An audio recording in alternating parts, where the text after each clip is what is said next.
Hello guys, welcome back to my channel Riya dot Sarkar family. তোমাদের সবাইকে জানাই অনেক অনেক স্বাগত। তোমরা সবাই কেমন আছো? আশা করি খুব ভালো আছো, আর আমিও খুব ভালো আছি। চলে এসেছি তোমাদের সাথে একটা রান্নার রেসিপি নিয়ে।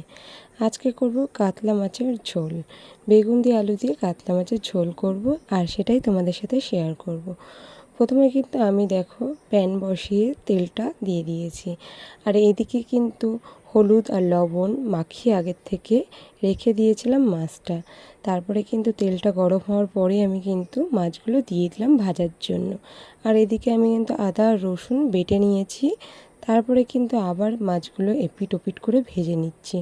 একটু ভালো করে ভাজতে হবে, আর আমি মাছগুলো কিন্তু একটু ভালো করেই ভেজে নিয়েছি। ভাজা হয়ে গেলে কিন্তু একটা একটা করে মাছগুলো তুলে নিলাম। আর তোমাদের ভিডিওটা যদি ভালো লেগে থাকে অবশ্যই লাইক কমেন্ট করে আমার পাশে থেকো। তারপরে কিন্তু যে মাছের ভাজার তেলটা ছিল সেটার মধ্যে কিন্তু আমি একটু বেগুনগুলো ভেজে নেব। একটু লাল লাল করে বেগুনগুলো ভাজবো, কারণ বেগুনগুলো একটু না ভালো করে ভাজলে না ভালো লাগবে না মাছের ঝোলে দিলে। তা যাই হোক, বেগুনগুলো কিন্তু দেখো পুরো লাল লাল করে ভেজে নিয়েছি।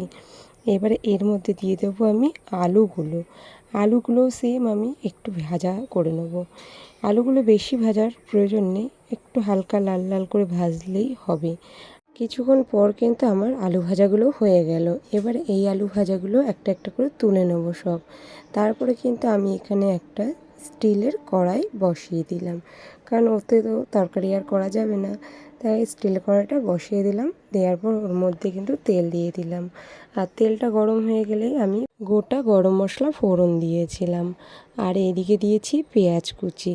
পেঁয়াজটাকে একটু লাল লাল করে ভেজে নেব, ভালো করে একটু ভাজার দরকার। পেঁয়াজটা যখন একটু নরম হয়ে যাবে তখন বাদবাকি যেগুলো লাগবে সেগুলোই আমি ওর মধ্যে দিয়ে দেবো। আর এইদিকে দেখো আমার কিন্তু পেঁয়াজটা বেশ ভালোই ভাজা হয়ে গেছে। তারপর আমি এর মধ্যে টমেটো কুচি দিয়ে দিয়েছি, আর টমেটো কুচিটা ওরকম সেম একটু নাড়াচাড়া করে নরম হয়ে গেলে দিয়ে দেবো আদা রসুন বাটাটা। এটা দেওয়ার পরে আমি এটাকেও বেশ ভালো করে একসাথে সব মিশিয়ে নেব। আর রসুনের যাতে গন্ধ না লাগে তার জন্য কিন্তু একটুখানি ভালো করে ভেজে নেব। তারপরে কিন্তু যে মিক্সার বাটিতে আমি মিক্সি করেছিলাম সেটার মধ্যে কিন্তু আমি একটা মশলা বানিয়ে নিলাম। এর মধ্যে লবণ, হলুদ, আর এদিকে জিরের গুঁড়ো আর লঙ্কার গুঁড়ো দিয়েছিলাম। দেওয়ার একটা জল ঢেলে দিয়েছি। কিছুক্ষণ যখন এটা ভিজে যাবে তারপর ওই মশলা ভাজার মধ্যে এইগুলো দিয়ে দেবো। এটা দিলে বেশ ভালোই সুবিধা হয়, একবারেই ঝামেলা চুকে যায়। তা যাই হোক, এবারে কিন্তু দেখো আমি এর মধ্যে দিয়ে দিলাম। দেওয়ার পরে এটা কিন্তু ভালো করে নাড়াচাড়া করব। আর মশলা যত কষাবে ততই তো রান্নার স্বাদ হয়। মশলাটা কিন্তু ভালো করে কষানো যখন হয়ে গেছিলো তারপরে কিন্তু আমি আলু আর বেগুন একসাথেই দিয়ে ফেলেছিলাম ভুল করে। কিন্তু তোমরা বেগুনগুলো মাছ যখন দেবে তখন বেগুনগুলো দেবে।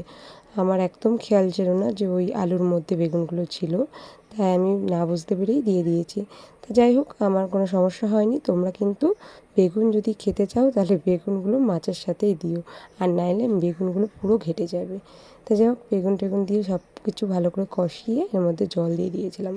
তরকারিটা যখন টকবক করে ফুটবে আর এদিকে যদি আলু সিদ্ধই হয়ে আসে তাহলে আর কি, এর মধ্যে মাছ ভাজাগুলো দিয়ে দিতে হবে। মাছ ভাজাগুলো দেওয়ার কিছুক্ষণ পর এটাও একটু টকবক করে ফোটার পর তারপরে গরম মশলা দিয়ে নামিয়ে নিতে হবে। তাহলেই হয়ে যাবে কাতলা মাছের আলু দিয়ে বেগুন দিয়ে ঝোল। তা তোমাদের পুরো ভিডিওটা কেমন লাগলো অবশ্যই কমেন্ট করে জানিও, আর ভালো লাগলে লাইক কমেন্ট করে আমার পাশে থেকো।